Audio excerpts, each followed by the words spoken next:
এই যে ছোট ছোট বিষয়গুলো নিয়ে আপনি মন খারাপ করছেন, এই খারাপ লাগাগুলো একদিন মোটেও থাকবে না। যে কথাগুলো আজ বুকে তীব্রভাবে তীরের মতো বিচ্ছে, সে কথাগুলো একদিন ঠিকই হজম করতে শিখে যাবেন। খুব সামান্য যে ব্যাপারও আপনি হাউমাউ করে কেঁদে চোখের পানি ফেলে দেন, একদিন এই ব্যাপারগুলোই আপনি হেসে উড়িয়ে দিবেন। এই যে রোজ ক্ষতর পর ক্ষত জমছে আপনার অন্তরে, একদিন এই ক্ষতগুলো সেরে যাবে। নিজেকে নিজে বুঝাতে না পারার যে যন্ত্রণা, একদিন তাও কেটে যাবে ইনশাআল্লাহ।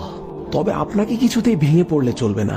রবের উপর বিশ্বাস রাখতে হবে, যিনি সবসময় আপনার সাথেই থাকেন, আপনাকে ভালোবাসেন। তিনিই দেখেন আপনার দুঃখগুলো এবং আপনার কষ্টগুলো তিনিই বুঝেন। যার ডিকশনারিতে অসম্ভব অর্থে কোনো শব্দই নেই, তিনিই পারেন আপনার সকল দুঃখের অবসান ঘটিয়ে আপনাকে আনন্দের জোয়ারে ভাসাতে।